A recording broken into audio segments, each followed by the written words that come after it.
I'm Carey Stinson, and my journey through life has been quite an adventure. For over 20 years, I played Barney the Dinosaur on tour and 7 seasons of the hugely popular TV show Barney and Friends. Now my journey is to bring together friends and guests from all over the entertainment world for inspiring and at times amusing behind-the-scenes conversation. I'm Carey Stinson, and this is Purple Roads. Welcome to Purple Roads. My name is Carey Stinson, and as always, I'm thrilled you're here. This is such a cool episode. We have Stephanie Abruzzo, who is a puppeteer, an actress, singer. She's done so much. She's been with Sesame Street. She was with Avenue Q. Get ready. This is going to be so much fun. Stephanie, how are you? I'm all right, Carey. How are you doing today? I am great and just thrilled you be on here. We've tried to do this a little bit, and you were so busy. I appreciate you taking the time to get on the show. Yeah, you reached out right before I was starting another season of production on Helpsters. Which is definitely one of the shows we want to talk about. Yeah, I'm very lucky. For those of you who don't know, Helpsters on Apple TV Plus. You can see seasons 1 and 2 right now if you are a subscriber. But then there's also Helpsters Help You, which was a pandemic show I did actually in my apartment. And that's on YouTube. So if you want to get a taste of Helpsters, you can see it for free. You know, that's one of the things that's amazing. It's how we all adjusted during this pandemic. Yeah. And we're able to pull things like that off. Yeah. And I'm always amazed. You know, I don't think that 5 years ago, the technologies that we had would have supported it.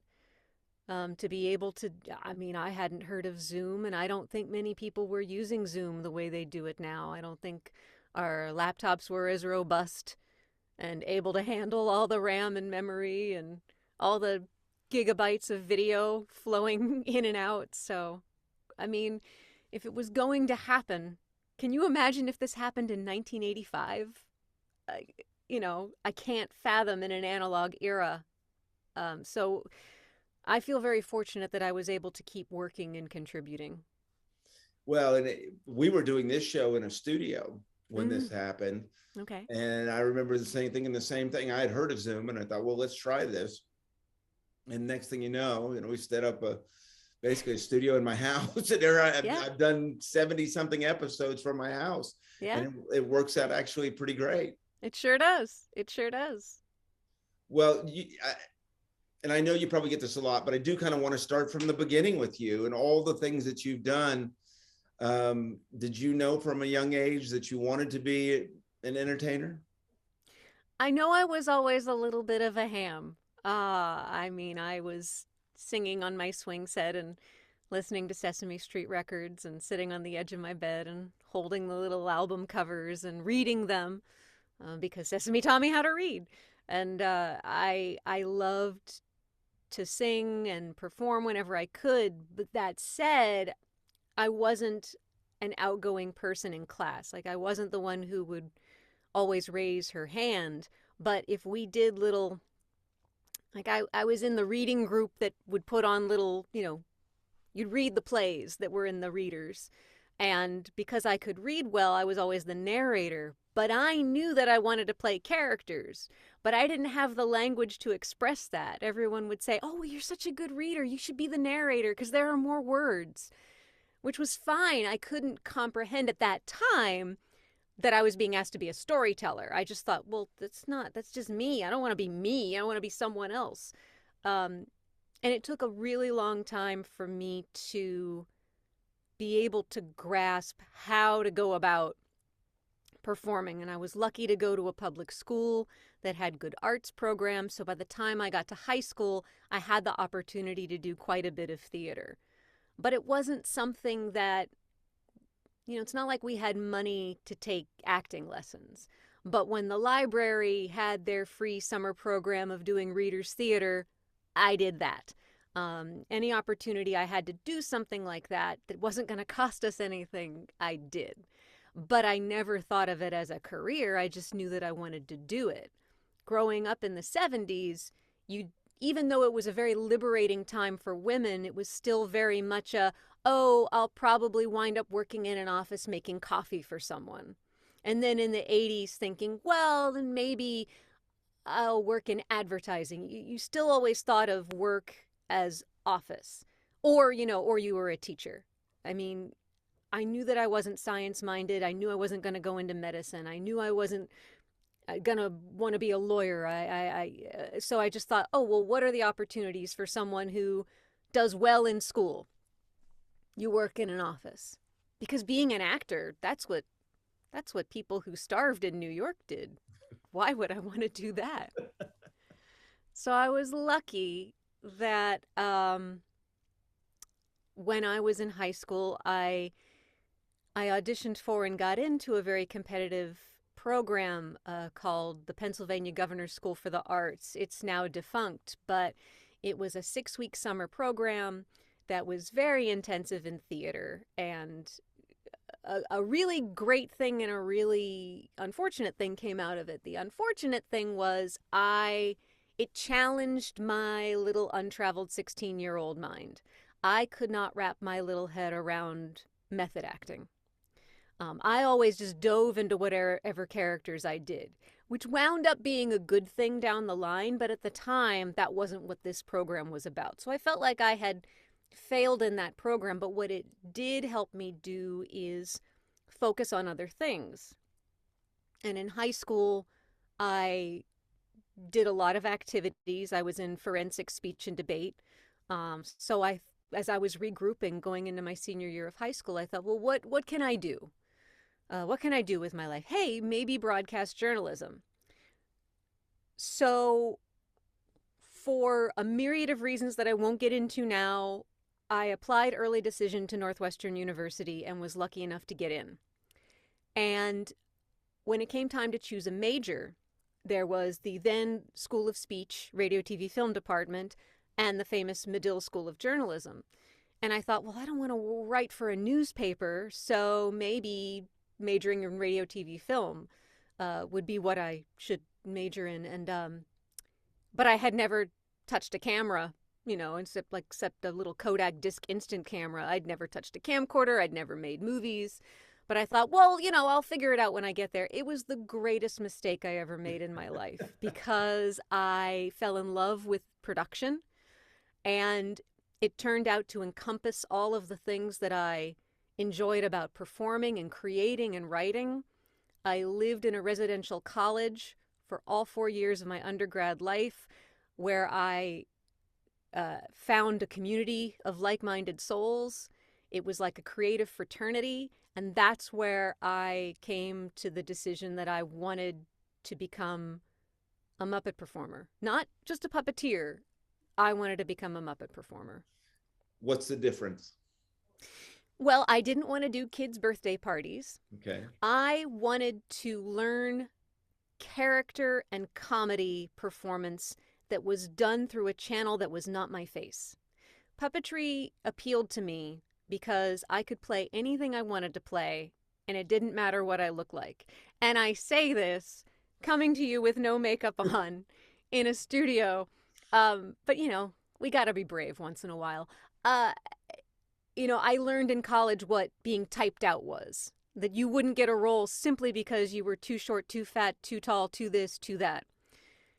Puppetry allowed me to do anything without this mattering. And Muppets and Sesame Street were doing that better than anyone. And those were the performers that I grew up with and were inspired by in my childhood for different reasons. And then as I started watching them as a college student, I really started seeing the variety in performance, the way they approached characters, the way they approached comedy. That's who I wanted to learn from. I didn't necessarily know how to build puppets. I built my own puppets in college just so I could learn how to do them and create my own characters. But I didn't really have a strong desire to hang out my shingle and go out on the road and put on little puppet shows. I knew I had a lot to learn, and I wanted to learn from the best. It was the characters. I wanted to play characters that were different from me through this medium, through this channel.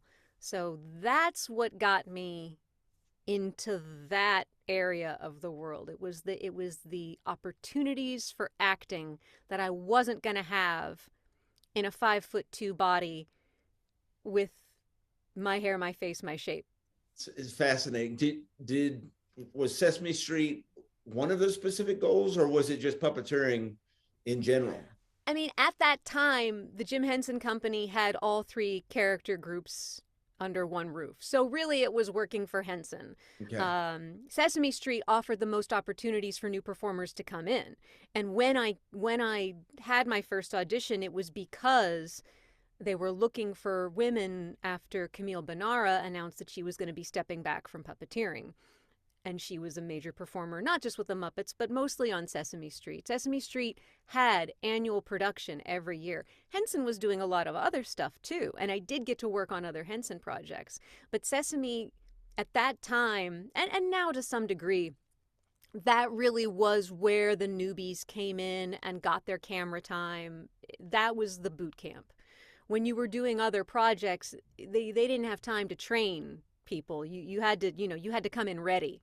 So Sesame Street, and I'm not knocking Sesame Street. I would have loved to work on Sesame Street. But really, for me, even though I had thought about children's television as a career route when I was in college as well, I also didn't want to be limited to the kinds of characters that I could play. And I knew that if I just said, oh, I just want to do children's television, because again, at that time, Muppets was doing things that were for a broader audience. Right. And I didn't want to limit the kinds of characters I could play to appealing to, such a narrow age range. But I love, and I love Sesame Street. It was just one of the things I wanted to do. Well, it's fascinating because obviously with Barney, we went for a younger audience, and that was it. We weren't trying to entertain adults or anything of that nature. Mm-hmm. So Sesame Street's always been a little bit more, and then obviously the Muppets are a lot more, as you're mentioning. And we've had John Tartaglia on here, yeah, and we've had Matt Vogel, and I actually got to work with Carol Spinney, which was one of the absolute highlights of my career. Yeah. Was it hard for you going back and forth? Because I was even watching your reel, and I know it's heavy children, so it's like I don't just do children's at TV. Well, I do other things too. Is that hard for you to go back and forth? Hard how? You mean? Well, you're doing Avenue Q, which is obviously for adults. Yeah. Is it hard to get your mindset into it? Okay, no, I approach all my characters the same way. Okay. I approach them strictly as whether that's an animated character or working with this face or a puppet character, it's a character. It's just the words that are different. And the only time that comes into play is when you have to improvise in character for, say, a press event, or when you're, noodling between scenes or in the middle of something. When I work on Helpsters, there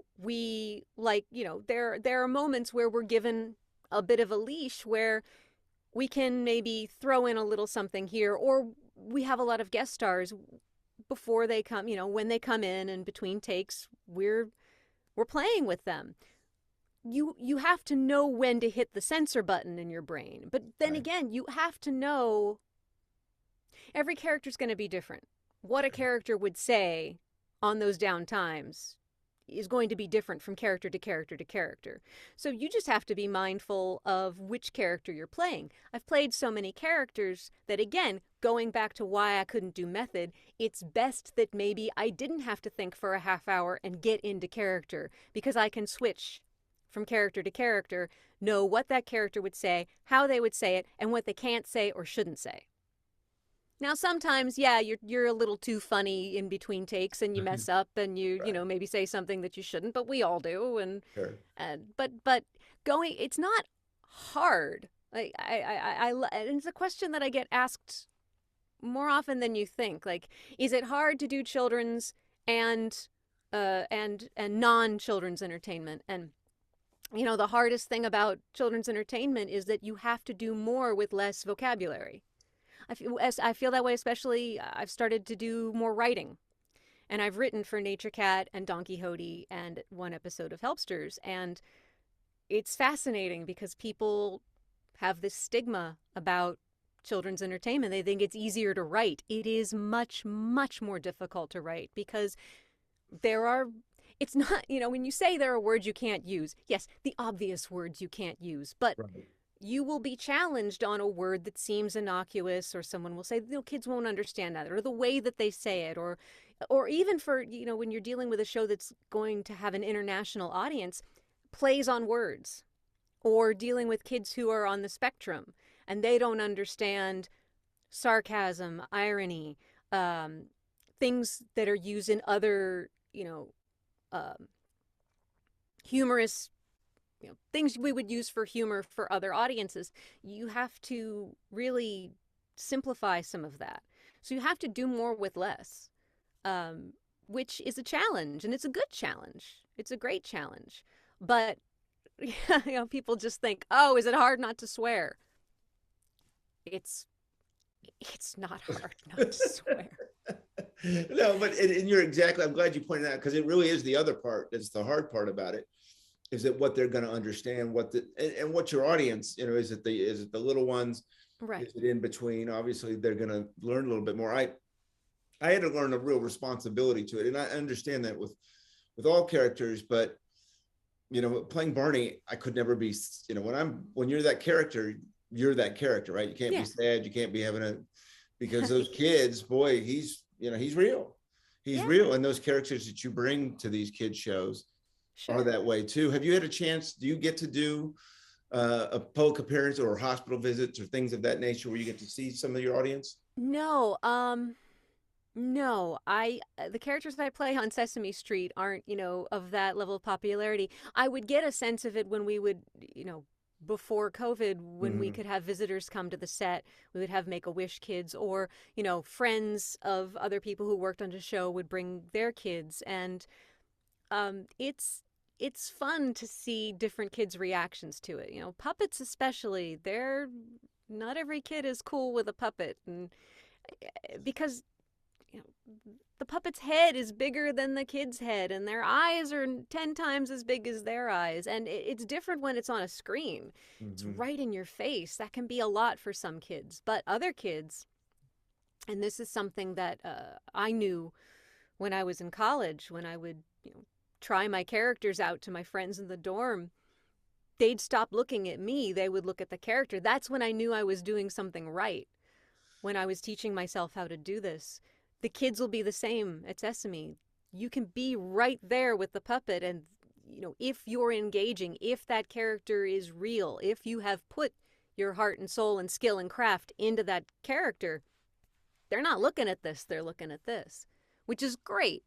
But yeah, we know we have a responsibility. We don't take it lightly. I don't think that anybody comes into Sesame Street thinking, I'm going to sabotage this place, I'm gonna take it down. Like, why would you do that? That's just ridiculous. You know what the audience is, but you also know you're serving up curriculum, you're serving up character, and you're part of an institution that goes back to, certainly more than my whole life. I grew up with the show, and even outside of the puppets, I was a fan of Bob and Emilio and Roscoe and Loretta and Sonia and the human cast. So that you're contributing to a legacy. And we don't... Also, a lot of us are Muppet nerds. We're fans of the show, too. So we care about that legacy. We care about carrying it forward. And I think that any personality who would come in thinking otherwise, like, I'm going to change Sesame Street, I don't think they would have a good time. No. It's amazing. It was amazing talking to Matt Vogel, because hearing his part of, oh my gosh, he's such a he and I came up together. I mean, we were auditioning at the same time, and Johnny too. He came in a little after me, but yeah, it's fascinating to hear all the behind the scenes and on creating these characters. And I was telling him the story, and I'll tell you, on Carol Spinney. Yeah. It was when the Sprout Network came up. Okay. We did a promotion together. So, you're in Washington, D.C. It's a press conference. It's different anchors. And then you're in, in Dallas, and then you're in Kentucky. And so, I getting a feel for him. And of course, I grew up with him. So I'm already just starstruck meeting him. And it just means the world to me. Sure. And So we're working, and we've done a couple of them, and I forget the next city we're in. Yeah. And Big Bird looks off camera and starts talking to Oscar the Grouch, who obviously is not there. Right. He is obviously doing both characters now. Yeah. And now so I pick up into this, and he is pulling off so many things. I am absolutely blown away. Yeah. As I'm going through this. Yeah. And it's interesting as you keep talking about character, because that's part of what I was thinking. Mm-hmm. Forget about the puppeteer. I mean, he had mastered that, obviously, right. at this point.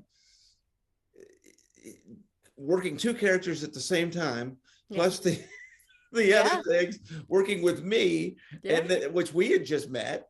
And then obviously we're talking to an anchor in different cities. It's one of the most incredible things I've ever seen. And I have told that story, and I've heard other stories of things like that. He's done that kind of stuff. Sure. When you go on to that show and some of these other shows, but let's talk about Sesame for a second, and you know that legacy, do you feel that coming in?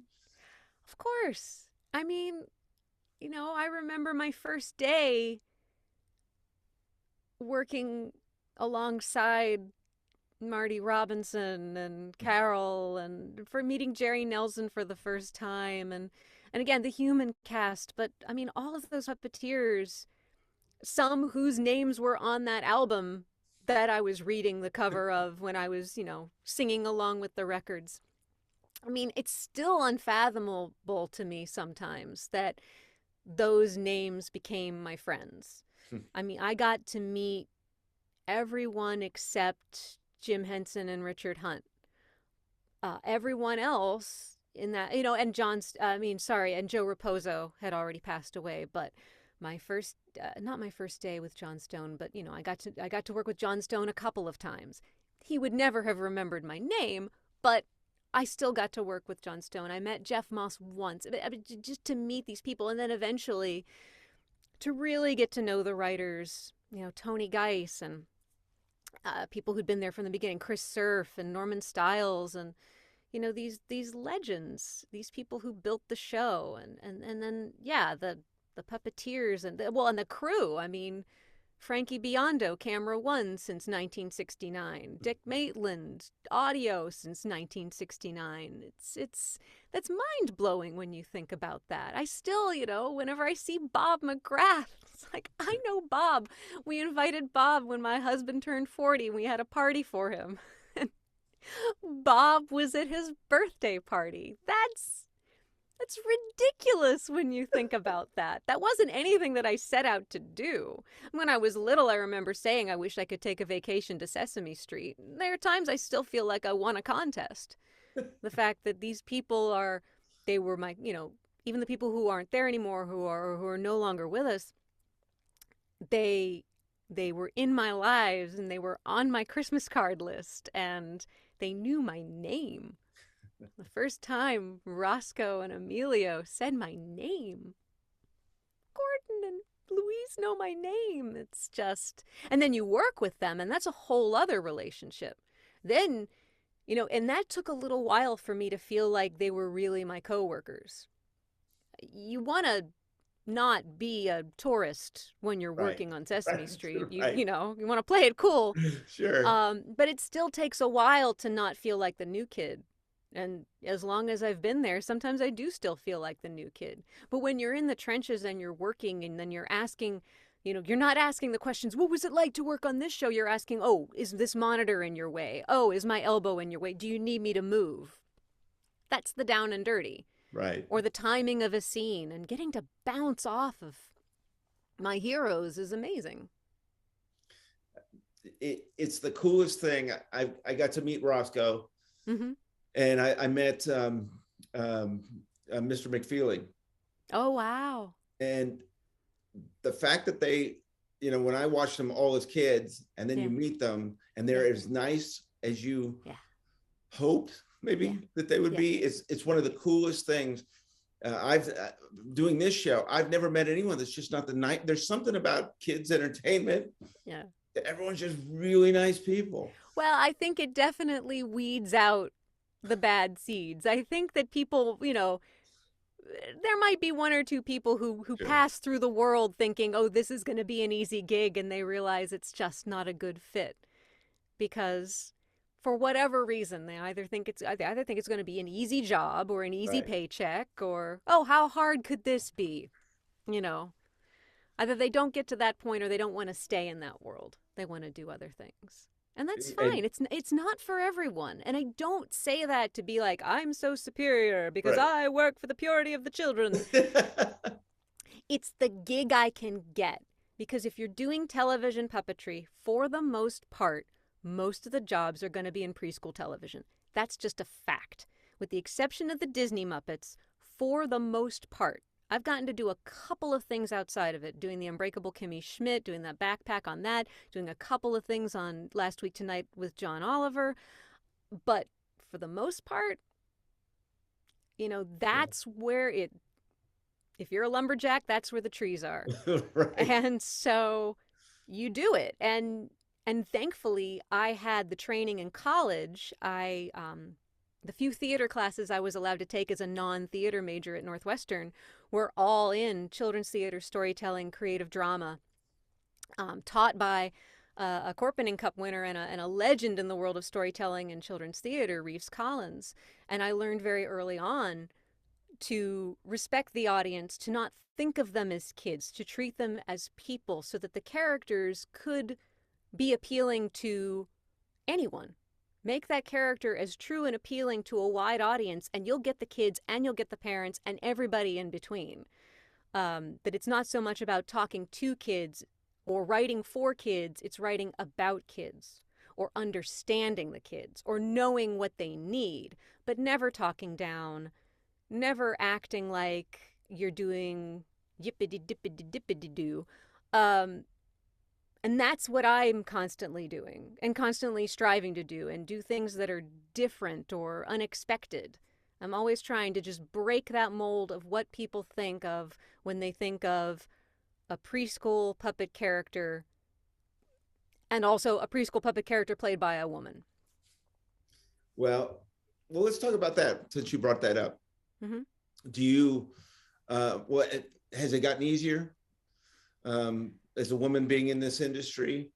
I mean, I can't really gauge that because I can only speak to my experience, and I don't know whether it's the world changing or me getting older and more experienced, and now I have a reputation with more credits, but at the same time, I always feel like I'm hustling for everything.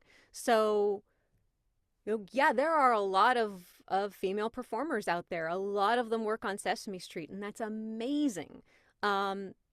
But when you see a photo of the core representation of Sesame Street, it still is mostly male. But hey, it was that female audition, the audition specifically looking for women, that got me in. So the attempt, they've been trying, they're working on that. They're working on representation in many other areas as well. That's always been the case. It's just about finding those people, and sometimes you're looking for unicorns, Right. But you have to find the unicorns, and that takes time. I mean, there are a lot of elements of showbiz. You can only audition for the parts that are written for, so you can't even say, oh, just Sesame Street, or oh, just puppetry. You have to look at media in general and the roles that are out there, and then the roles that are being written for non-celebrities. I auditioned for voiceovers, and it is a very celebrity-driven world. So there are a lot of roles out there for women, but maybe not for women who don't have household names. Right. So it's really hard for me to gauge what is it, just because I'm not getting work doesn't mean, or just because I am getting work, you can't equate those two and paint with a broad brush. One of the things I noticed when I was going back and I was looking at a lot of your work, the boy, all the different character voices that you do. Oh, I mean, it was that. very impressive. It was very impressive from the puppets, but also the animated, and then it went into I was watching your reel actually, and all the commercials as well. I was like, wow. Oh, thank you. Yeah. Are you coming up with, and obviously I've worked with voice actors, but I'm curious in your process. Are you coming up with these? Or is it come from seeing the character, or does it work together? In the best case scenario, it comes from seeing what the character looks like. Yeah, I always like to say, especially at a place like Sesame Street, it's a beautiful marriage between the writer, the puppet shop, and the performer when it comes to really giving that character its full life and beauty. And sometimes you see sometimes you just see a drawing, you don't even see the puppet, and you just know. And sometimes you have to put on that puppet and you play with a couple of things. At Sesame Street, most of the things I do are one-off walk-on characters, and you don't see that character until you're there on the set, and like, oh, which one is the? Oh, okay, great, and you look at it, and then you think about what the lines are. You the night before, or 2 nights before, you're looking at the script and you're thinking, what could I do vocally with this? And then you see the puppet, and then you either have to throw that out the window, or oh yeah, this really works. And then sometimes you'll come with an idea and a producer will say, yeah, maybe not that. Or, oh, could you try a little younger? Or, oh, could you maybe, tweak that? So you always have to be ready. And I also like to surprise myself. I don't like to be too repetitive with what I do. So I play with voices when I'm at home, and I try to find new placements for things and think about, oh, what could I use this for? Or, just because I like to shake it up. I thought that was what was impressive, is that some of them were close, but they were distinct. Well, now there's something that I try to tell people, that you can use the same part of your voice for a character, but then if you're adding cadence to it, or the rhythm of the way they speak, or the intelligence that they're bringing, or the naivete that they're bringing to a scene. How smart are they? All of those things. It's not just the voice. Right. It's the breathing and the performance and a million other things in the air. So that, yeah, you can have two characters that sound similar, but they're acted and performed differently. And that's when they become unique. And people love to say, oh, I could tell that was you because I could hear Kate Monster in there.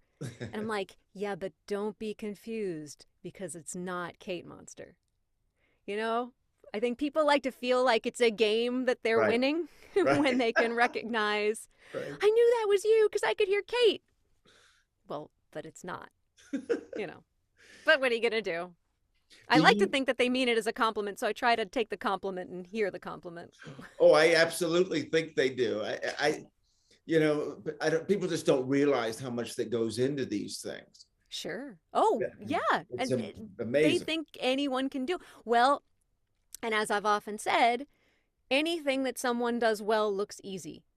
An athlete, look at the Olympians right now. They make it look so easy. Millions of people around the world are looking at the figure skating saying, well, yeah, I bet I could do that. Or they suddenly become experts in whatever event is on, in gymnastics, or, oh yeah. I mean, it's ridiculous how we let ourselves believe that because someone so skilled makes it look so easy that we think we could do it like that. Well, I know, and we don't understand how long it took also. Right. How much practice over the years, and how you get so good at things. Back to the other thing for 1 second, because I'm really curious about this. So we're talking about the voice, but we're also, because you really had me thinking about the movement of the puppet, right? If it's fast or is that coming first on how it, or do you get the voice and then go, okay, that's going to allow the character to move a little slower? And sometimes the movement is dictated by the puppet itself. If the mouth is very stiff, or if it's a very blocky, some puppets are very blocky. Right. Some puppets are very tall and lanky. Some puppets have really easy mouths to work, and others only, their mouth can only open so far. So sometimes that dictates everything first. Sometimes you're shoehorning an idea into a puppet and you're just trying to make it work. It depends. And it all comes from play. And so I always tell new puppeteers who haven't had a lot of camera time, if you've got a puppet on and the camera's up and we're not doing anything, play, see what it can do, see what you can make work. Take the limitations and lean into the limitations. If you have a puppet that doesn't have a neck, well, then maybe that affects, maybe you're going to talk more stiffly. Maybe that character's going to have a different cadence if it can't really, as opposed to like someone who's, really jazzy, has that real loose neck thing going on. Sometimes you really have to think on the fly. And, I hate to use the term actor's toolbox, but it's apt. Use everything you have in that toolbox to make it work in that moment, especially if it's a one-off. If it's a long-running character, even that develops over time. Doing some of the characters on Don Quixote, Harriet Elizabeth Cow, which I specifically wanted to give a Pittsburgh dialect to because I grew up in Pittsburgh. Fred Rogers was shot in Pittsburgh. It's a very Pittsburgh-oriented group, and many of the actors on Fred Rogers had very thick dialects, Don Brockett especially. You'd say, "Hey, Fred, we're making snow pudding." "Come on over here, Fred, we're making donuts." So I wanted to bring that to it. But the first time I did her, and I can look at that first episode with her and then subsequent episodes, you sort of get into the groove a little. I was finding her just a little bit. Her tone is just a little more careful and higher in the first episode because I was auditioning her. But then later on, when I was approved, then you can just lean into it and have fun. So it's always important to try to find the fun of the character as quickly as you can. But, especially with children's television, there are a lot of voices, there are a lot of opinions, there are a lot of inputs, whether that's from producers, research, writers, people really high up, people on the ground, and it's what makes it such a wonderfully collaborative world. But then sometimes if you're doing something new that's high stakes, as a performer, you don't want that performance to look like or to sound like you're walking on eggshells and making sure everybody's happy with it. So that's tricky as well, to navigate those waters. I know exactly what you're talking about. Because we had the same thing on Barney and Friends. Obviously, there's directors and choreographers and you name it. Sure. And there's several times, someone would ask, "Well, can you do this?" Right. Jump a rope, or there was roller skate. We did some crazy stuff. Yeah. And they were like, "He's gonna say yes," and then, but I knew I had to prove it to people. Mm-hmm. Like I knew I'd have to go practice it and do the time and do the work because that wasn't always going to fly. And there were a few times where, okay, we're going to pull this, things of that nature. Right. So you do know when you say yes, you really actually have to be able to do it because. Oh yeah. and you have to then also know what your limitations are and say, ugh. And I hate feeling like I can't do something. All actors feel that way. Right. But at some point you have to say, well, I either say no now and have some sanity to it, or embarrass myself when it's proven that I can't do it while the cameras are rolling. Right. Depends on what those things are. Right. Oh yeah, I had a couple that it was called juggling. I said I could juggle, and and I think I pulled it off, but it wasn't a long take. Like I could do it 3 or 4 times. That's impressive though. You only need so much. TV is good that way. Right. Absolutely. You know what you can get away with. So let's talk about that part of it, the puppeteer aspect of it. Mm-hmm. That was something that Matt Vogel talked a lot about, that was mm-hmm. really difficult for him when he first got in, having your hand up and looking at monitors and doing that aspect. What has that been like for you? Well, when I was teaching myself in college, I tried to get as much out as possible, but then you're working with professionals, and now you've got people telling you, oh, this is wrong, and you weren't even thinking about that, or this, or this, or this, and they're helping you fine-tune the craft, fine-tune the skill, things that you weren't even, remotely aware of. So that gets better over time, but then as you get older and more confident in your performance, your bones and muscles start to fight back a little bit as you're being cramped in these positions or making sure your head is out of the shot. And we've all, oh my goodness, that's the hardest part of it. I mean, the hardest part is just how difficult it can be on the body over time, and which makes what Carol Spinney did and Jerry did for so long into their careers that much more incredible. That Carol was roller skating in that bird, I believe, well into his early 70s, maybe. Can't think of the last time I saw him roller skate in the bird, but he must have been 70. I mean, that's astonishing that he did it at all, at any age. Right. He was fearless when it came to that bird and that grouch. He was fearless, and I love him for that. Oh. And he cared so much. I've never met anyone who loved what he did more than Carol. Because everybody, I think, has their moments of, oh, a puppet's so heavy. Why do I have to have a puppet on?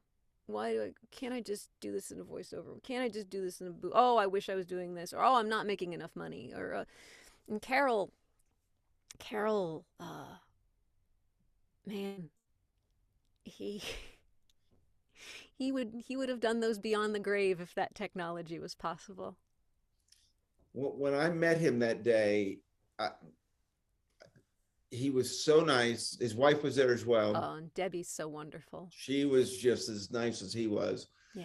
And he was partly in costume, which kind of blew me away. Yeah. And as you know how this, so Barney has a voice that's with us as well, because there's two different. And then, we had PR with us, and then someone, a dresser as well.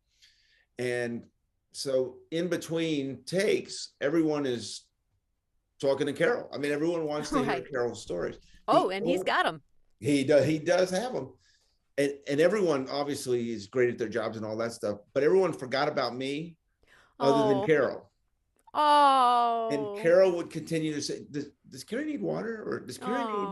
And they didn't, by any means, they're the best. It's no but shot I on understand. Them. Yeah. But that's what Carol was able to do. That's one of the things that blew me away, is he just kept saying, is Carey okay? Yeah. And they'd laugh, oh my God, we got to get... I think that's something that happens in the fraternity of suit performers. I think that they know how to look out for their own. I think that if Doug Jones was there, he would have been the same. I think he would have wanted to make sure you were taken care of as well. I get the sense that is a very tight, not necessarily people who all know each other, but the shared experience really does go a long way. Yeah, shared experience is important in this industry. It is, and I worked with Noel. Noel, sure, of course, and, Noel McNeil. Yeah, Noel McNeil, and my buddy. Same thing. Yeah. We were both. He was like, "Is Carey okay?" And I'm like, "Is Noel?" Well, because they've all been there in that position where someone's forgotten about them or left them in too long. Right. I mean, I've been in situations where, you're put in a box or under the stairs, and after a while, they forget you're there, or they forget your hand is still in. If you're in a chair and you can't move, and they forget, I can't put my hand down. Well, and do you think part of that is what you were exactly saying, is that you become the character so much? Oh, they don't think anybody's under there. I mean, and that's the job. The biggest question... In an aspect, there's a compliment to that, right? The biggest question I was asked when I was doing Avenue Q was, do you ever forget that the puppet's not alive? And I would try to respond as magnanimously as possible. I am working too damn hard to forget that the puppet is alive.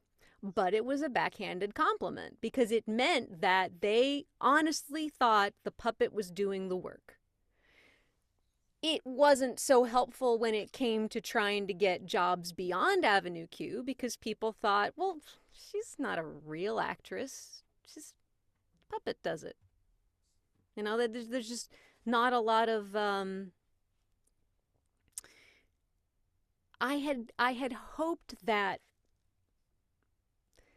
doing Avenue Q would, and seeing, showing the audience that there were people behind these characters, I had hoped that that would bring more respect to the world, to the puppeteer world, to the Right. Muppet world, and sometimes I feel like it just did the opposite. Like people just thought we were walking C-stands and that these puppets were doing all the work and we weren't really acting. It's so strange. But that's the illusion of a great performance, all the people who've done this for so long. When people believe that these characters are real and on their own and don't even think about the person who's performed them. And it made me really angry when Jerry Nelson died, and I felt like his passing was, I got so angry. The New York Times didn't even run their own obituary for him. They ran the AP Wire story, and they didn't add anything to it. And I thought, my God, this guy deserves better. Look at all of the things he's done. Look at all his contributions. And they just couldn't see beyond. I just did some puppets. But they love the characters. Right. If you were to say the Count died, people would be, oh my God. But no, they. Well, I do, and it's really interesting because I'm pretty sure I saw you. I've seen Avenue Q, and actually the gentleman that was doing the voice of Barney at the time, we were in New York. We went to see the show. Oh wow! And my jaw was dropped, and it's funny because all the things you thought that you would be recognized for, that's exactly what I saw, because I knew how difficult it was. Right, because you're out there on stage with the puppet. Yeah, and you're working your tail off from the singing aspect to the performing aspect. And now me, probably because I've been doing this for as long as I had, I'm watching both, right? So I'm absolutely watching you, but I'm also watching the puppet. Yeah, I think Rick Lyon coined the term that our faces became sort of subtitles for the puppets. It was a very happy accident the way that all happened. When we were doing our first readings, the show was initially conceived as a television show. And because it was being staged as a stage reading, we're like, well, we don't have to hide the puppeteers. So we were all on music stands the way you would do any musical staged reading. And afterwards, people said, what a bold, creative decision it was to show the faces of the puppeteers. It really helped. And everyone said, thank you. But we realized with this kind of puppetry, we are so used to that camera lens, that camera lens is our world. And if the puppet uses that camera lens to portray all the emotions, rising a little above it to have thoughtfulness and a little below it for pensiveness or sadness. And you realize after a time, well, in a theater, there are hundreds of different camera lenses. So our faces became an important way to fill in the blanks. A deadpan puppet can be many things. It can be thinking, it can be stewing, it can be content, it can be, deadpan Jack Benny reaction. Our faces helped fill in exactly what that was. And when we were staging the show at the Vineyard Theater, the first time we had done it without music stands, there was a question: where should my face look in relation to Kate's? We knew that the puppet had to be down here rather than up here, and we had deemed that we had made that decision during the stage readings because we wanted to be able to look at the human actors who were with us. So we knew that eye line had to match the human actor's eye line, the Brian and the Christmas Eve and the Gary Coleman. So we knew we wouldn't be up here. So being here, well, where would I look at Kate? Well, I realized when I was doing the readings, by that time I'd memorized the songs. The script, where we would mostly be looking is at the scripts. But during the songs, I'd had those memorized. So I started to look at Kate. Two things happened. One, I felt very closed off from the audience by looking at Kate. I just felt like suddenly a wall went up. And the other thing that happened is I realized this relationship looks like a ventriloquist's relationship. Where I'm looking at Kate, you expect Kate to turn back and start talking to Stephanie. As opposed to, if I'm mirroring what Kate is doing, suddenly both of our faces become this one character. That I am supporting this character rather than making you pretending that I'm not here. And that was sort of a happy accident as well. Because when puppeteers are seen in live theater, doing tabletop or bunraku, sometimes they have black hoods on to hide their faces. Sometimes, as with the Lion King, their faces are painted to sort of match the character. We weren't doing that per se. We were wearing muted colors, but we weren't pretending to have that bunraku style of costume and makeup or hoods. And that became a style of performing, which, again, when I signed up to do that first reading, I didn't know that was how it was going to end up. Bobby and Jeff had met my husband, Craig Shemin, who was working for the Henson Company at the time. Now he's the president of the Jim Henson Legacy, and they were, looking for someone to do this reading, and he recommended me. And Rick Lyon had also thought of me, but he thought I'd be too busy to do the reading. So it's a good thing they met Craig, otherwise I would have missed out. Isn't it crazy how that's stuff Always happens? ask. That's the question. If you think someone will say no, ask them anyway. Right. And if they say no, you've lost nothing. And if they say yes, hey, bonus. Right, exactly. They might say yes. They might not be as employed as you think they are. Which was the case with me at the time. Yeah. Right. Were you all nervous when you first go in front of these crowds going, how is the reaction to this going to be? I mean, we were having fun. Okay. We were enjoying the show. So that's half the battle. I've done some other shows, new work since then, new readings or workshops or festival shows, and of varying quality. And when you're doing something that's not there. Well, we knew this was something that at least we were having a good time with. And yeah, early audiences really, there were different reactions. The first Wednesday matinee at the Vineyard, oh my goodness, because you had a lot of little old subscription biddies. Now, that didn't mean we had crickets, but it was a more muted response. But then sometimes you just get these wild responses, and hearing and we had a little of that in those staged readings as well. Those were public readings at the York Theater, and obviously they were good enough reactions to convince Bobby and Jeff that this should be a stage show and not a television series. So it wasn't so much nervousness. I mean, when you do theater, that pretty much all you can do is serve it up as best you can. I would love to be smart enough to pursue a sociology degree or do a sociology thesis about audiences. And I'm convinced over my time at Avenue Q, and again, I wish I'd been smart enough to chart this, that I think barometric pressure has something to do with it. I think weather has something to do with audience reaction. Not, again, there's always subjectivity of the quality of a show, but I'm talking about a show that's a hit, a show that is has gotten good reviews, and for the most part people like. Night to night, you don't know what that audience is going to be like. So if you've ever done live theater, is it great when they laugh when they're supposed to laugh? Of course.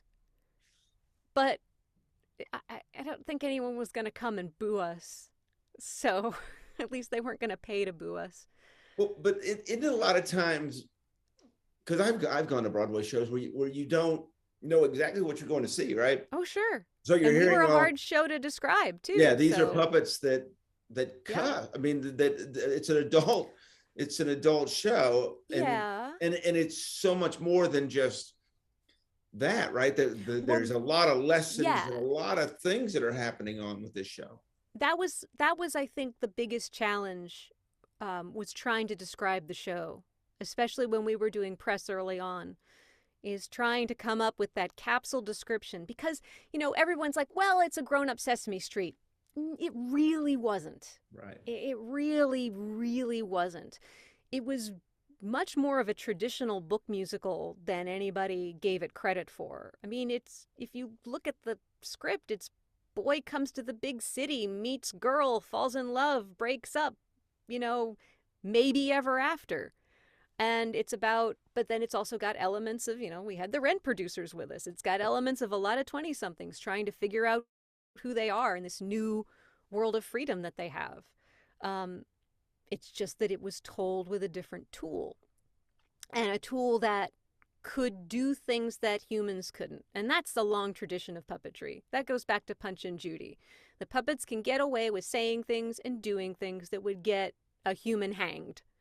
They can criticize their kings, and they can make fun. They're the court jesters, and that's okay if a puppet says it.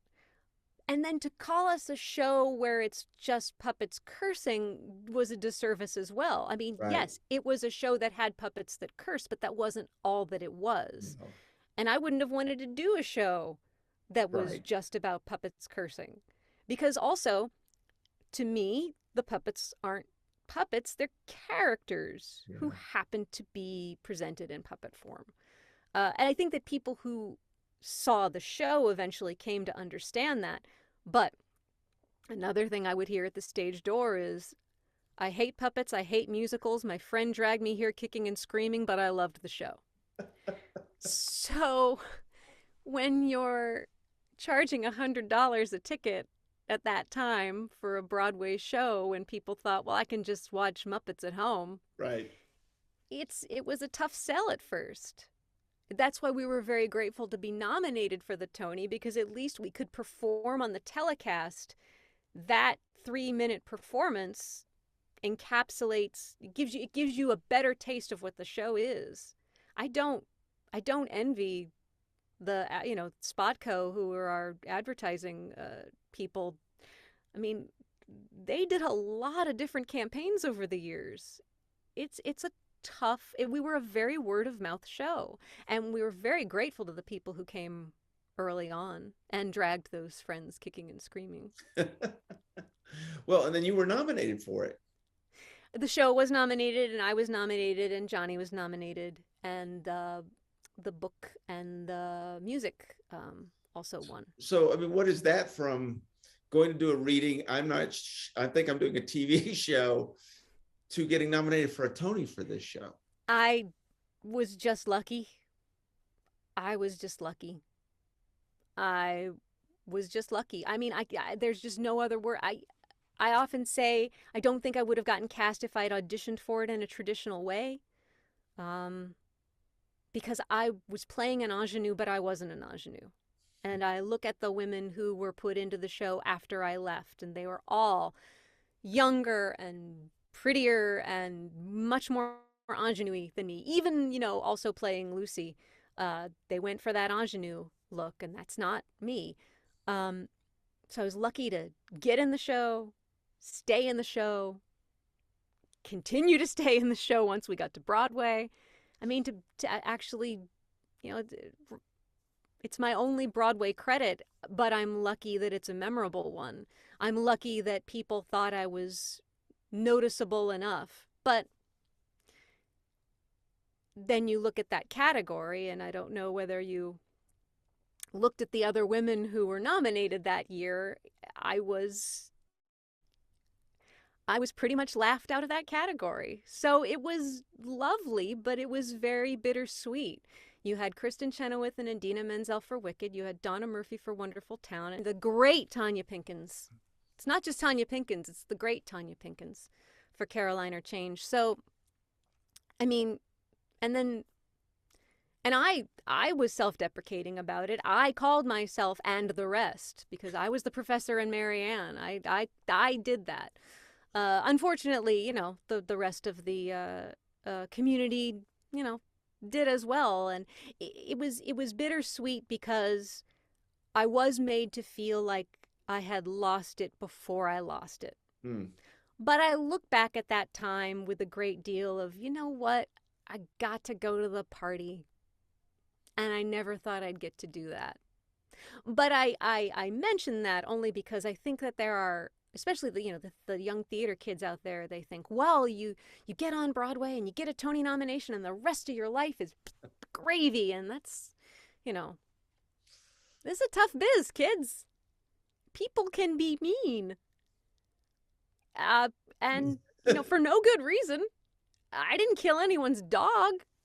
I didn't do anything wrong. I just, performed a puppet that people thought was an easy performance. And again, I did not have the name recognition of these incredible women. And you can talk about talent. I'm not going to compare myself to them on that level, because I'm very cowed by all their abilities.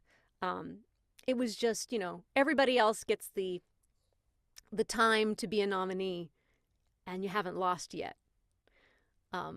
Twice the New York Times called me the Dennis Kucinich of the leading actress Tony race. So Jeez. That's on the public record until the day I die. Hopefully that won't wind up in my obituary. But if the New York Times decides to just pull it from the AP wire, then maybe I've come off okay. I don't know. I'm lucky to have got to sit at that table for any length of time. And I was lucky to be able to be in it for 2.5 years, to leave on my own terms. The show didn't, we thought the show would maybe last a few months. We were lucky to stay open. And then the fact that this is a show that people remember, that we got a cast recording, that's not a guarantee. It certainly wasn't a guarantee in 2003, maybe more now, but not back then. So, and they do more than remember the show. I mean, the show is very important. It really is. I can also appreciate the kids who reach out if they're doing high school and college productions of the show. I think it's amazing, because when you're working on something in development, you don't think about that.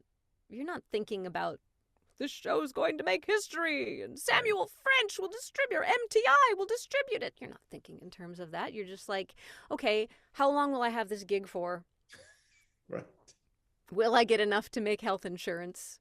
I mean, and am I having a good time? And I was really lucky that we were having a good time with a really good group of people. And that's not always a given. No, it's not. Yeah. Stephanie, I could sit and talk to you all day. I go on, as you are clearly aware of now. No, well, I love it. It's so fascinating to me, obviously being in the industry and all of those aspects of it. And it's just amazing what all you've done in your career so far. Again, I've been really lucky. I've been lucky that people have given me opportunities and believed in me and just let me be a sizable ham. Which is what I love to do. Well, and I got it, because we talked about it at the beginning. I got to get this in before we finish up here, which is REM. I know that was a long time ago. Yeah. But things like that are so cool. That was lucky as well. So when we found out, and Matt Vogel was in that bit as well, when we found out that REM was going to be on Sesame Street, there was a segment of Sesame Street at that time called the Daycare Monsters. And Matt and I were 2 of the 4 daycare monsters. I think Joey Mazzarino and who was the other one? Jim Martin, I think, were the daycare monsters. And we were going to be in the bit with REM, and we were so excited. And then Danette DeSena, who was the talent coordinator at the time, came up to me a couple days later and said, "You know that lady who sings a song with them, that Kate Pierce? Do you think you could sing like..." And she didn't even get the rest of the sentence out. She's like, yes. I mean, I didn't know if, again, to your point, I didn't know if I could. I hadn't tried, although I guess I'd sung karaoke. I'd sung a lot of B-52's karaoke, so maybe I thought I could get away with it. But yeah, I leapt at it. And what I didn't know, I just assumed that I would pre-record everything. But what I didn't know is that morning, I would pre-record it with Mike Mills and Michael Stipe, all in one room. That was the experience. And I mean, I didn't have a camera with me. I was coming down with a terrible cold. It was a blur.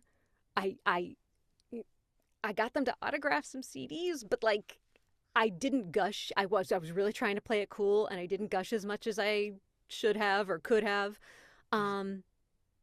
Yeah, being on antihistamines that day made it very all fuzzy, but what an amazing experience. And they were wonderful.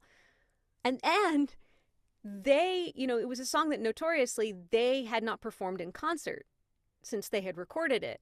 The rumor was, that they didn't like the song, but Kate Pearson wasn't on tour with them. Right. They didn't have that other voice. So I had heard it more recently than they had.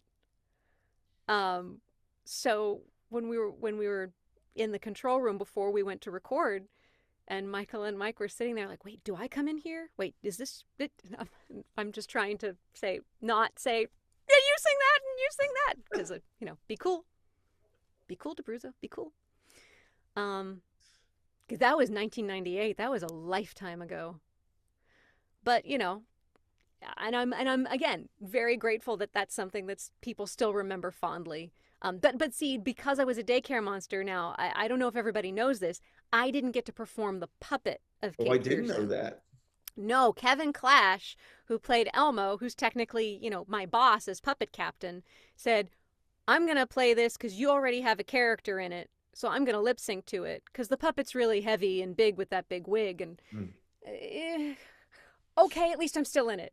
Like, I couldn't complain. Right. What am I going to complain? Like, I get to sing with REM and I get to be in the bit.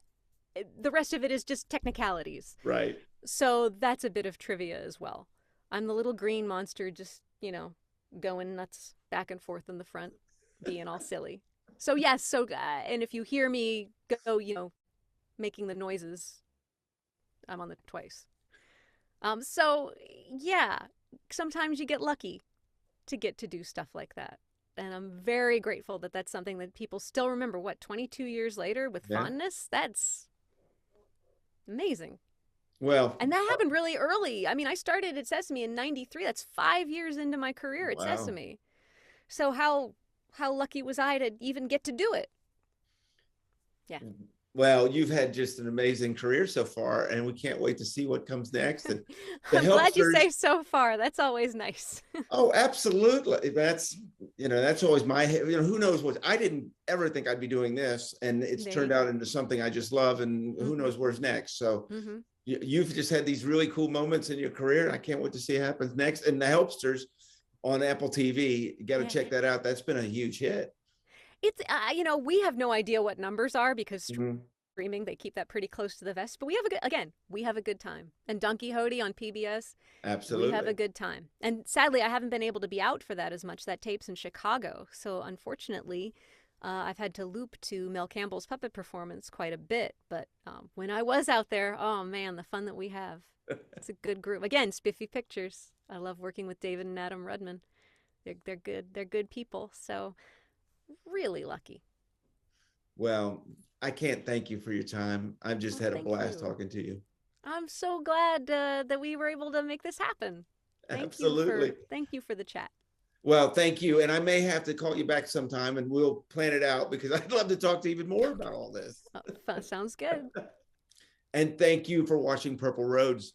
Remember to keep your eyes, ears, and heart open, and you'll find your purple road. We'll see you next week.